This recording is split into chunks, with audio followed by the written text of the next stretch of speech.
Welcome to the Preserving Family Podcast. The purpose of this podcast is to equip you to gain insight, information, and inspiration to help you protect, teach, and guide your family during these turbulent times. Our goal is to provide tools and resources to help you strengthen and preserve your own marriages and families. Now here are your hosts, Dr. Mark and Janie Ogletree.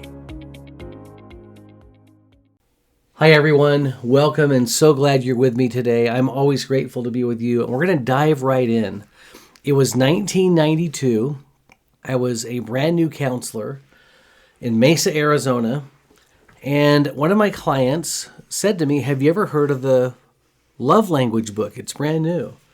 And I hadn't heard about it, and I read it, and I thought, you know what? There's a lot of great stuff in here. There's a lot of truth to this. I believe over the past 34 years, many people have heard of Gary Chapman's work, The 5 Love Languages. As we talk about words of affirmation, quality time, acts of service, gifts, and physical touch. But after years and years of counseling, especially with couples, I just have never really believed that love language needs to be limited to 5. In fact, I'm not sure how many love languages there are. But we know that love is spoken in many, many different dialects. Of course, as you know, some people feel loved when we listen to them. Others feel loved when we defend them. Others feel loved when we support their dreams. And so I say today we explore a much larger vocabulary of love. In fact, most relationship problems aren't caused by a lack of love. They're caused by love being expressed in a language that the other person doesn't understand. And I love doing this exercise with my students at BYU because in a class at BYU, in a typical religion class, it's not unusual to have at least a third of the class, if not more, speak a different language. And so just to be a little bit different, instead of calling up someone who speaks Spanish and someone who speaks Portuguese or Italian, I want to go for the most bizarre languages out there, and you always can. So it's not hard to get a student to come up that speaks a language that most of our students have never heard of, and then another one to come up in exactly the same boat, just another really rare language, and have them come up and just speak to each other, have them converse in that language. And then I use the metaphor because I'll ask them, I'll say, okay, now do you have a clue what they just said? No, I have no clue. No one has a clue in the class what they just said. And then we'll do that going both ways. No one knows what each other's talking about, and then I'll just stop everyone and say, guys, here it is right here. This is the love language metaphor. This is what happens often in marriage. It also happens a lot in parenthood, where we are speaking and trying to show love to a partner or a child, and it's just not landing. And the reason why it's not landing is because we are not speaking their language to them. We're speaking our language to them. I'm speaking that rare dialect from one of the Philippine islands, and they're speaking English, and they're just not catching on. And so that's the whole key. Once again, it's not that love is not being expressed. It's that love is just being expressed in the wrong way. And so the real question today is, so what is it that makes your spouse or your child feel deeply valued and cherished? If we just kept this to marriage for a little while, we could say, when do you feel most loved by your spouse? And what behaviors communicate to someone that they really matter? What behaviors make someone feel valued, secure, and cherished? Their answers will usually reveal their personal love language. And once again, I believe that Chapman's 5 are powerful. No question about that. I'm right with Gary Chapman on that, but I also think there are other love languages besides just those 5. Now, how many are there? I actually don't know, but I'm going to guess there's a lot. So before we even get really into this for a minute, this is a great homework assignment for everyone to ask a spouse or a child, and that is, when do you feel most loved by me? Or what is something that I do that makes you feel especially valued? And once again, those questions will often reveal someone's true love language. Just remember this, the great relationships are built when we stop assuming that others feel loved the way that we do. I think the happiest couples become students of each other. They learn the language that their spouse speaks. And I'll give you a thought on that. Just early in our marriage, I recognized that my wife was doing something, Janie was doing something that I started really paying close attention to, but I noticed that wherever she went, if she traveled, and it wasn't like we traveled a lot, but if she had an experience where she needed to go somewhere with her family, or anyway, there was some kind of travel involved, she always seemed to bring back gifts for our children and for me, wherever she was. I remember her going to her brother's graduation at West Point in New York and coming home with some cool things for everyone. And I just started paying closer attention to that and realized, wow, I wonder if her love language is this idea of gifts. She loved to give gifts, for sure. Anyway, I also started to notice that as I was traveling more with my work, that as I would come home, my children would say the same thing. They were like, hey, what'd you get us? And to be honest, I didn't even think of getting them anything when I was gone. Now, I would call every night and I'd check in with everyone and see how they were doing, but I never thought of giving anyone a gift. And it wasn't until I started realizing that I bet Janie would really appreciate it if I brought her something back from one of these work trips that I was going on. And I started trying to do that, and I could tell that she really appreciated it. That did not come natural for me at all, but I recognized that it was a way that I could remember her, that she felt remembered. So I would invite all of you to complete this sentence. I feel most loved when my spouse, blank, listens to me without interrupting, supports my dreams, laughs and has fun with me, keeps their promises. And there's 100 others. For you, just think of this. I feel most loved when my spouse, blank. What is that for you? So I think what we'll do is just a quick overview of the 5 original love languages taught by Gary Chapman. And then we're going to expand that list from 5 to 20 today. And because we're going to do 20, we're going to try to go really quick. Love language number 1, words of affirmation. This is those who speak encouragement, praise, appreciation. You could even call it verbal affection. These people say things like, I'm proud of you, you're amazing at what you do, thank you so much. They write notes, they write texts, they're constantly expressing kind words and gratitude. What does it mean? It means probably, according to Gary Chapman, that if that's the way they give it, then they would love to receive that because it means the world to them. It also means this, the way that you could hurt a words of affirmation lover the very most is with words, with mean words, with unkind words, with sarcastic words, with jabs and barbs. That could just destroy a words of affirmation person. So words of affirmation is number 1. Number 2, quality time. It's just so easy to define. There's not a lot really to say about this one. But it's when you make time and find ways where you can be together either with that spouse or with that child. Long conversations, walks together, date nights, trips, one-on-one experiences. That's quality time. How do you hurt them the most? You don't have time for anything, right? You don't have time for each other. And so pay close attention to that. Next, acts of service. Pretty simple. What are we doing? We like doing things for others. In fact, an acts of service lover will have people on their radar and they'll see needs and they'll recognize, you know what I could do? I could do this for that person. They would really love that. That would really bless their lives. So it's when we can help lighten someone's load by doing the dishes, by fixing something that's broken, by running errands. Or in other words, it's not just doing acts of service that you like to do. And I'm going to tell you a story about that right now, or in just a second. But it's actually doing something for someone that they like to receive. Here's the example. Years ago, a colleague of mine, we worked together, along with several other colleagues. We had a lot of fun where we worked. But one day I heard him kind of moaning and groaning from his office like, oh man, it was that kind of thing.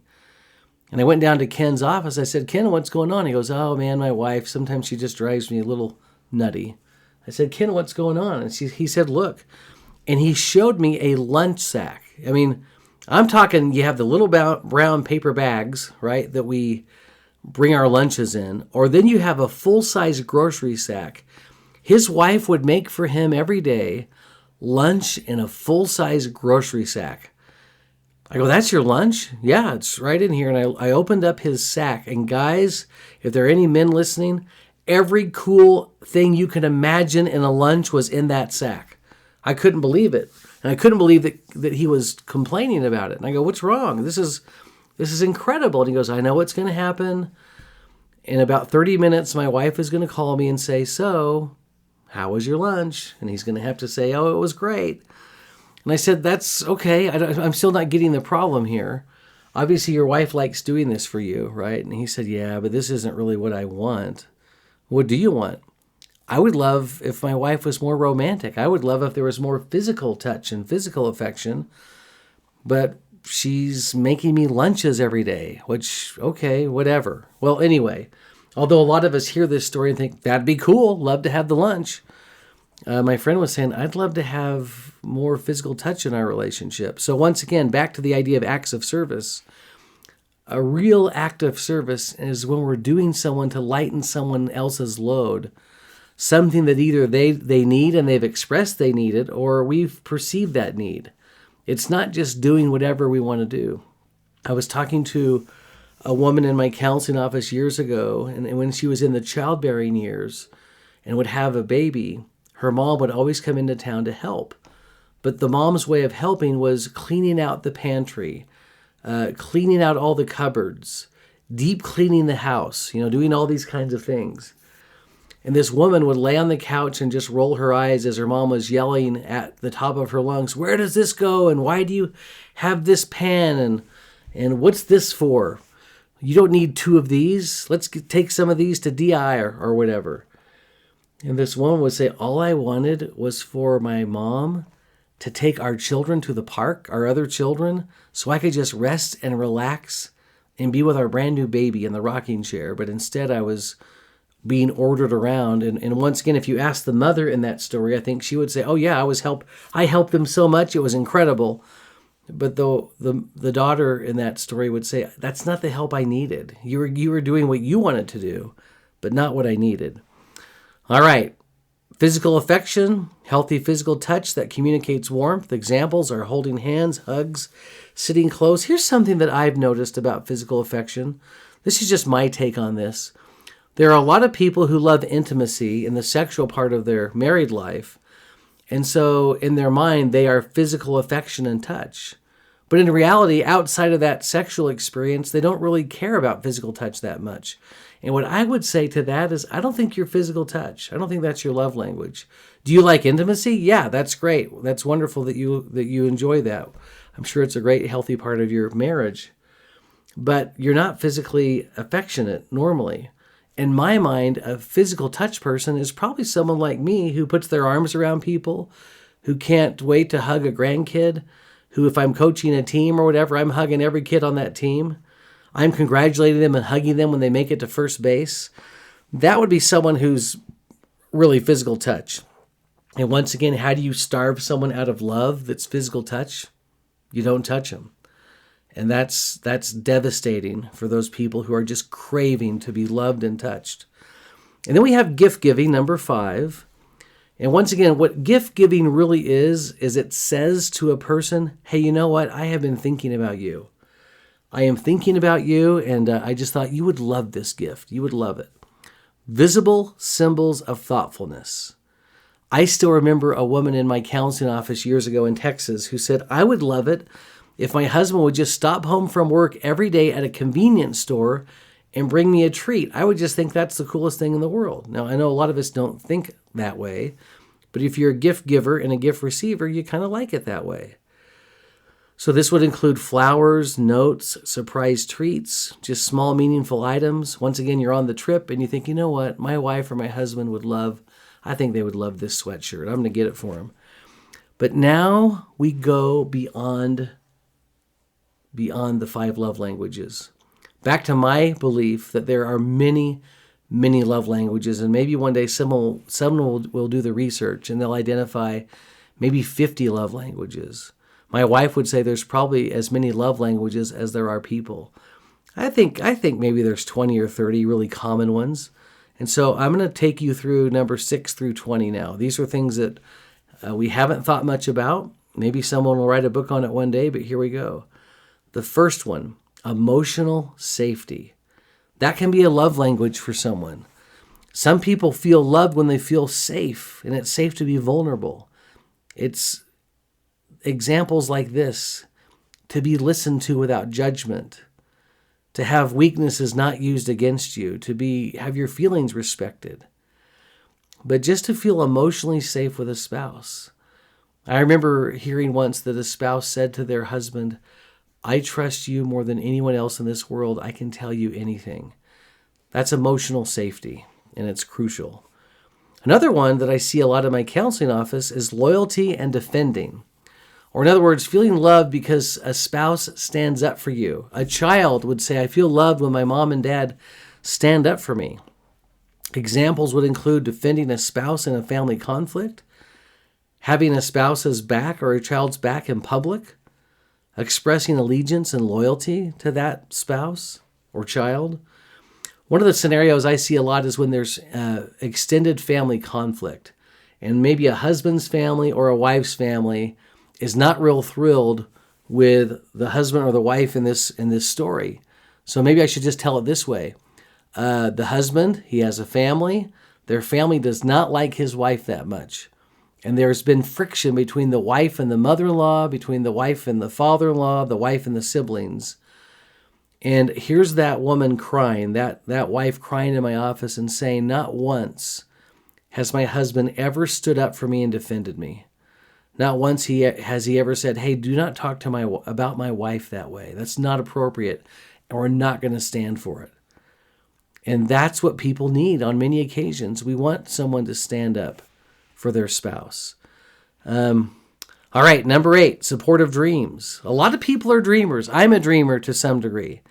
And some people feel loved when their partner believes in their ambitions and their dreams. People feel loved. Children feel loved when they know that their parents support them in their dreams. Have you ever had a child before that shares with them one of their goals or dreams, and as a parent we just shoot it down and say something like, "Oh, that'll never work. Oh yeah, you'll never be able to do that." That's like the worst thing you can ever do with a dreamer. Support them in their dreams. Encourage their career goals. Support them in their education. Celebrate them with their accomplishments. I like it when I can sit with my wife, Janie, and share with her some of my dreams and some of the things I hope for one day for us as a couple and for our family. And when she listens to that and doesn't roll her eyes, but she's like, "Yeah, let's do it. Let's go for it." My wife is a realist, everyone. That's what she is. She's good at that. She's good at saying, "Okay, that's a great dream, but let's be real." And then sometimes she'll say, "I think you're in the wrong profession. I don't think we're going to have a 10,000 square foot cabin, but we could go on a cruise somewhere." That's probably more realistic, right? Another one is respect. We'll call this love language number 9. Especially important for many men, but also meaningful for everyone. This is when it comes to valuing opinions, speaking kindly in disagreement, avoiding criticism or contempt. But I think for husband or wife or even child, it's when you can share some of your beliefs and thoughts and ideas and have those ideas being listened to and considered by a spouse. We need our spouse to respect our thoughts. We want them to respect what we do professionally. We want them to respect what we do in the church or in the community and really believe in us. All right, number 10. This is a great one. Playfulness and fun. Not everyone wants it, but I know a lot of us do.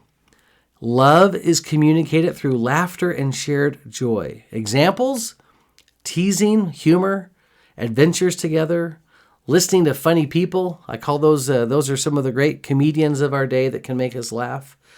But just having a fun time together and making life fun. Now, the way that we express fun and laughter can be really different, and the occasions for that can be really different.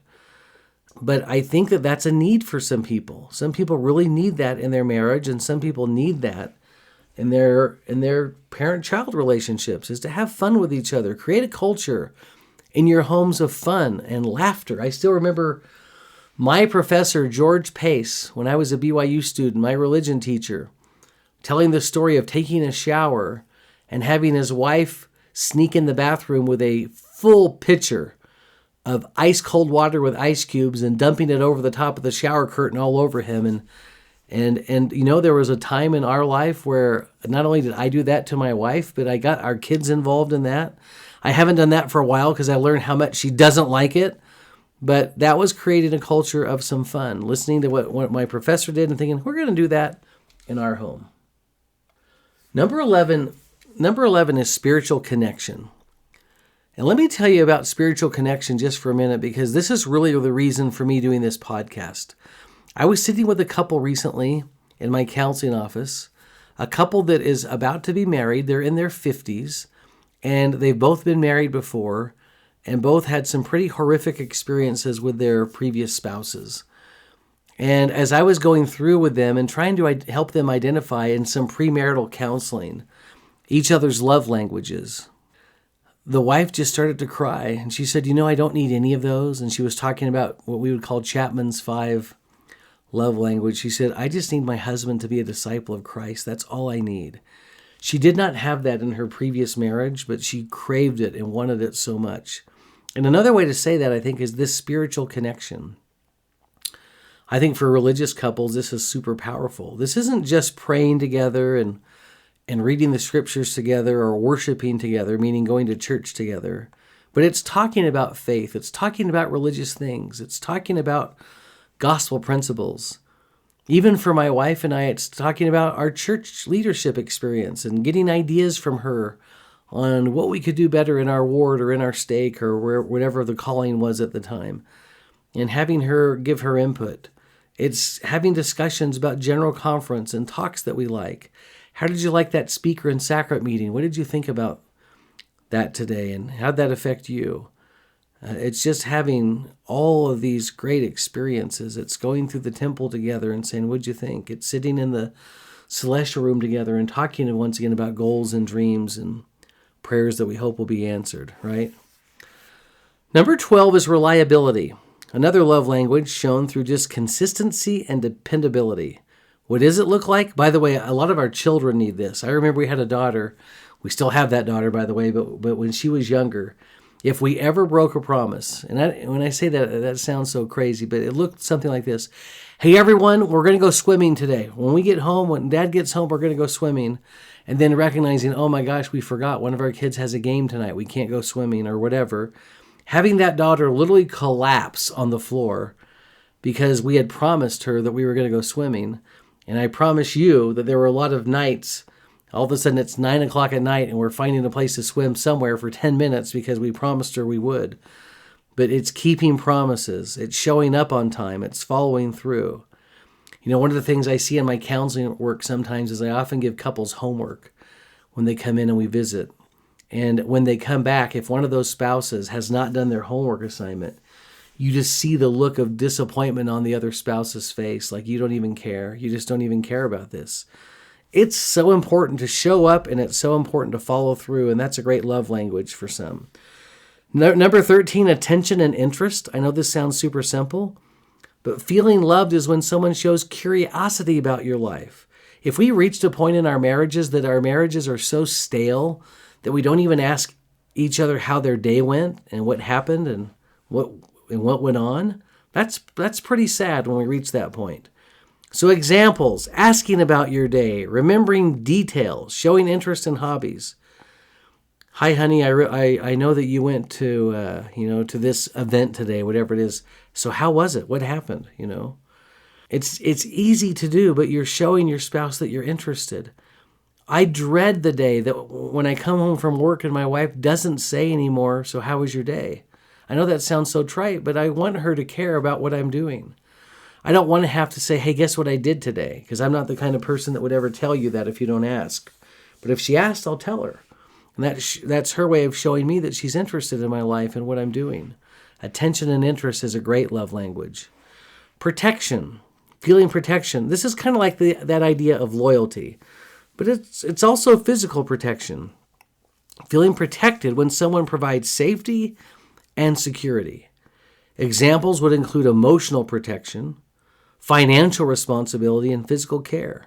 I've seen this as simple as a wife, let's say, looking to her husband and saying, you know what, I've got to deal with this really hard person in my life today. Could you just be there with me? I would love it, because when you're there, they're not aggressive. They're just more mild. That, to actually defending our spouse in front of other people and protecting them from verbal assaults or whatever could happen in any situation in the crazy world we live in today.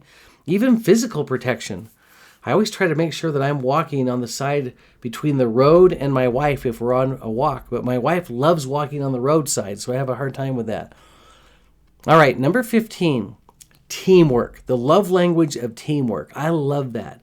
Feeling like we are a team, feeling like we are a partnership. We are parenting together. We are aligned on that. We solve problems together. We make decisions together, but we actually know how to have fun together. And we know how to work together. I always tell my wife, one of my favorite things is to clean the garage with her or to take on a project in our home, because when we work together on things like that, I just marvel at how much we can accomplish in a short time together because we work well together. One of the things that I tell young couples who come and see me for premarital counseling is I will ask them, how well do you work together as a team? And then I'll tell them, because one of my favorite things in marriage is being a teammate with my wife. I think it's super fun. Number 16 is listening. This is, wow, how do we talk about this one? We could do a whole podcast on listening. But people feel loved when they're deeply heard. So the examples are just active listening, meaning you are not doing what I used to do in the old days and got in trouble for it a few times, and it was wrong, so I should have got in trouble for this, but walking around the house while my wife is talking to me, trying to do 5 or 6 things and say, no, honey, just keep talking. I just got to find this really quick. Nope, you sit down, you get knee to knee, and you get toe to toe, and you actively listen. You listen well enough that you could ask follow-up questions to show that you're listening. You're not on the phone, everyone. Put the phones away while we're talking to each other, especially our children. Some people, love is not spelled T-I-M-E. It's actually spelled L-I-S-T-E-N, right? And my experience is that listening is becoming a lost art in communication. We need to spend more time on that, teaching our children how to be better listeners. Of course, teaching adults how to do it. But you've heard me say things like this before, maybe if you've listened to the previous podcast, but I've had experience of being with close friends for an afternoon playing golf or something and walking away and thinking, I know everything about them. They didn't ask one question about me. We've had daughters come in from dates when they were here at BYU and saying the exact same thing. Well, I know everything about him. He doesn't know anything about me. He didn't ask one question. Let's teach our children how to be listeners. Let's try to be better listeners in our marriages. Number 18 is admiration, to be admired. Even Willard Harley, in his book, His Needs, Her Needs, says that he believes that being admired is one of the top needs a spouse would have in a marriage. Now, not everyone needs it. I get it. Examples is complimenting a spouse's competence. That looks like, man, I had no idea you could build a fence. That is so cool. That looks incredible. Or, wow, honey, you can paint like no one I've ever seen before. That room looks incredible the way you painted it, or whatever. Expressing compliments to a spouse in public. I didn't realize how important that was to some people, but I've learned that it is. That they love it when their spouse will say, wow, my wife can do this, or my husband can do this in front of other people sometimes. Or just recognizing our spouse's strengths and telling them so. When a spouse gives a talk in church or teaches a lesson, or even shares a testimony, how cool would that be if a spouse said, wow, honey, that was incredible. I was so impressed. In fact, I was so proud to be your husband or your wife watching you do that. I just thought that was amazing. In fact, I will still remember, oh guys, this is such a fun one for me. I remember issuing a call to a woman in our stake to be the Stake Relief Society president. And as soon as we issued that call, I looked over at the husband. He'd already given permission to issue a calling. But I looked over at the husband and he was grinning from ear to ear. And here's what he said. He goes, I am so proud of my wife. Oh man, that was a line I'll never forget. I'm so proud of my wife. Our spouses need to hear how proud we are of them and how much we admire them and look up to them. Maybe we told them that earlier in our marriages, but when was the last time you said, wow, I am so proud of you because of blank? And here's the reason. Another one is number 19, the love language of peace and low conflict. A lot of people feel loved when their partner creates calmness instead of chaos in their family. I know my wife would have probably pulled me off to the side back when our children were teenagers sometimes, and I was more of a confrontive type of person of let's get to the bottom of this. And I think I could hear her saying, why don't we just have some peace today? I appreciate that more now than ever. Avoiding unnecessary arguments, speaking gently and kindly when the situation may merit some stronger talk, right? And resolving disagreements respectfully. But even for me now, I crave peace in my life, and I know a lot of you probably do too. I want to come home to my house, which I want that to be my castle. I want to turn on the soft instrumental music or some James Taylor or some Dan Fogelberg. I want to sit back and relax with my wife and drink my favorite drink and just visit with her and talk. In a world full of conflict and full of turmoil, I want peace in my life. And I want that with my spouse. And I know a lot of you would say the same thing. And then number 20, it's the last one, but I think it's a good one. Remembering important things. People feel loved when we remember details in their lives.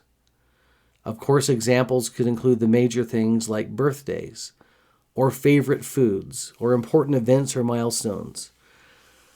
I remember sometimes being in situations where we had to buy a snack or a treat or dessert. And my wife would say, Janie would say, you don't even know what I like, do you? And I'd be like, no, because I think it changes sometimes. But I could tell that was important for her, for me to know exactly what she was going to order on the menu. Or, of course, you're remembering someone's birthday. You're remembering people's anniversaries. You're just remembering important things in their lives. Those details matter so much. That would matter a lot in our children's lives too, especially our adult children. I think it means a lot to them if we can call them up and visit with them and say, hey, we know you had this big event today in your life. How did it go? They live several states away. We want to check in. Now, everyone, to sum these love languages up. Once again, we can show love to our spouse, to our children, to our grandchildren in a lot of different ways. But if we're not speaking their love language, then it doesn't really matter that much to them what we're doing. So we want to make sure that we can speak their love language. Now, I will offer this. I was able to go on use a little AI intelligence and create I would call it an inventory to measure how strong these love languages are for you, the different ones. Or in other words, to be able to measure the ones that don't really matter that much and the ones that do. It's a PDF, and I will send it to you for free, just via email. If you'll just email me at preservingfamiliespodcast@gmail.com. preservingfamiliespodcast@gmail.com. And if you do that, I think it'd be a great family activity. It's a great family reunion activity. It's a great couples activity. But let's try to identify the 4 or 5 areas in our spouse's life, our children's lives, where love languages really matter. Let's pull the arrow back and let it fly, and then let it hit the bullseye. Instead of shooting these arrows all around the target, missing everything, let's hit the bullseye, and it makes all the difference in the world.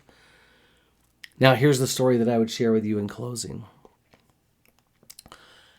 In 1922, Edward J. Wood was the president of his stake in Cardston, Alberta, Canada. Brother Wood, along with many others, hopped on a train in Canada and came down to Salt Lake City for General Conference. While Brother Wood, or President Wood, I should say, was here in Utah for General Conference weekend, he thought, you know what? It would probably be a good idea for me to go to the doctor and just get my throat checked out, because I've had a cough for a while, a persistent chronic cough, and maybe there's some medicine or something they could give me. Well, a shocker to President Wood, but in going to one doctor's visit and then another, it was discovered that he actually had throat cancer, and he would need to have the cancer removed from his vocal cords. Now, once again, 1922 cancer treatment, what does it look like? You cut it out, right? There's no radiation, there's no chemo. You just have to remove it you just have to cut it out. Anyway, Brother Woods was so faithful, or at least so old school, I don't know what the right word is here, that he didn't want to miss a general conference session, so he elected to have the surgery between conference sessions so that he wouldn't miss anything. He also decided, tell me if this isn't a Navy SEAL, to have the throat operation with no anesthetic whatsoever. In his journal account, he just simply said, I just made up my mind to stand the pain. President Wood hopped on the train a day or two after General Conference to travel back to Canada with many saints from his stake. He couldn't speak to any of them, and he was quite discouraged by that he couldn't talk, that he had no voice. When he got home and was greeted by his wife, Mary Ann, and they were able to communicate in some way. And she said, you know what? Relax. Let everyone else do the talking for now. Get your voice better. President Wood went to a doctor in Canada several times for checkups, but his voice just wasn't recovering. It just wasn't getting any better. And he was quite concerned about it. It'd be hard to be a stake president if you can't talk. Well, at the same time, Mary Ann was having trouble with her hearing. Her hearing was fading. And so with that problem, they were quite the pair, right? He couldn't speak and she couldn't hear. But one day, Mary Ann went into the yet unfinished Cardston, Alberta temple. And while in the temple, she prayed. She prayed about her hearing situation, her lack of hearing, the loss of her hearing, and her husband's voice. As she was praying, an angel appeared to her. Now, this is pretty cool. But an angel appears and converses with Mary Ann. And after some pleasantries, I'm sure, the angel said, look, here's what we can do. The actual quote is this: your prayers are being considered. How would you like that? How would you like to find out from an angel that, all right, we're thinking about it. Let's talk a little bit more. Your prayers are being considered. And here's what the angel said. The angel made a proposal. Mary Ann, either you can have your hearing fully restored, but your husband's voice won't return. Or if you would be willing, your husband's voice can be restored and you will be deaf for the rest of your life. Mary Ann chose to remain deaf so that her husband could speak. For the rest of her life, she remained deaf so that her husband would be able to speak. I think in the account it does say this. It says, as dramatic as it may seem, it is a matter of record. Anyway, I love that line.